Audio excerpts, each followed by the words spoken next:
Welcome to Who Knows. Today we'll be booting up 10 surprising facts about the 2013 film Jobs. Before we dive into the facts, let's talk about the movie itself. Jobs was one of the first biopics about Apple co-founder Steve Jobs, starring Ashton Kutcher in the title role. Released in 2013, it aimed to capture the rise of Jobs from a college dropout to a tech visionary. However, the film received mixed reviews and was a bit of a flop at the box office, grossing only around $42 million worldwide on a $12 million budget.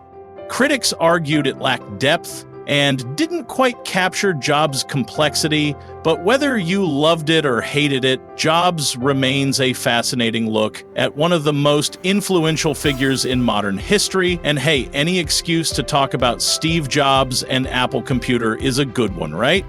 If you enjoy videos like this, don't forget to hit that like button and subscribe for more fascinating facts. It helps the channel grow, and who knows what cool trivia you might learn next.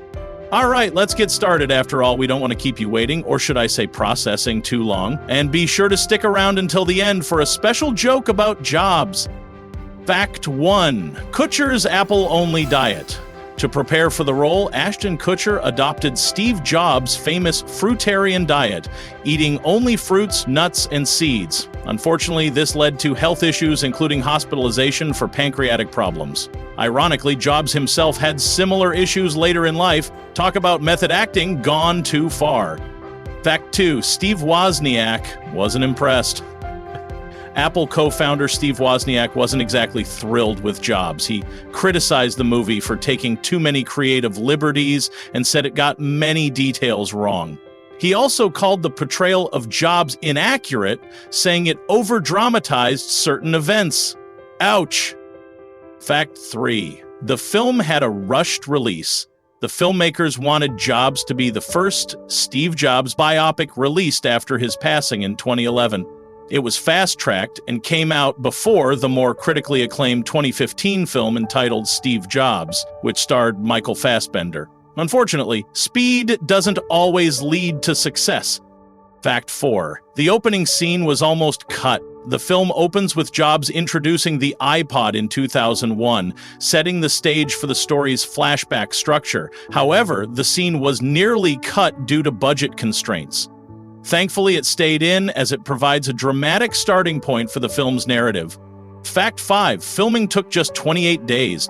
Despite being a feature-length biopic, Jobs was shot in less than a month. The production schedule was incredibly tight, which may explain why some critics felt the movie lacked polish. Fact 6. Ashton Kutcher studied Jobs' mannerisms. Kutcher didn't just copy Jobs' look, he studied hundreds of hours of footage to mimic his walk, speech, and posture. Many agreed he nailed Jobs' hunched-over stance and hand gestures. Fact 7. Many scenes were shot at real locations. The filmmakers didn't rely solely on sets. They shot key scenes at real locations, including Jobs' childhood home and Apple's original headquarters in Cupertino. Talk about authentic storytelling. Fact 8. The film ends abruptly.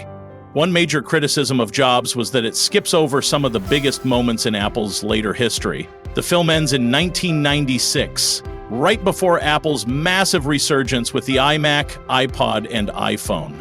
A sequel, perhaps? Nope. Never happened. Fact 9. The movie had no official Apple support. Unlike other tech-based movies, Jobs had no backing from Apple or its executives.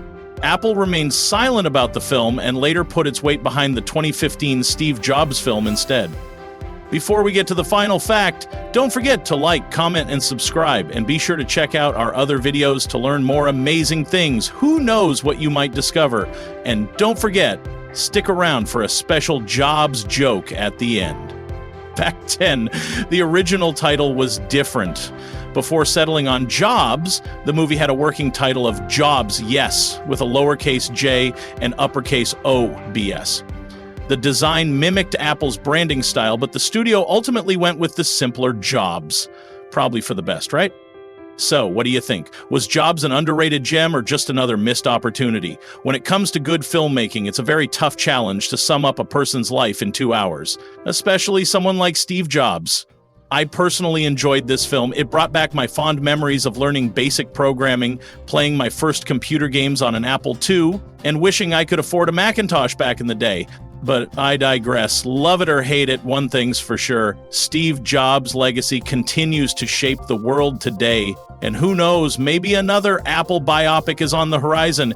And should I do a show on that other Jobs film? Let me know in the comments. By the way, what did Jobs say to his employees? Think different, but don't forget to clock in. See you at the next video.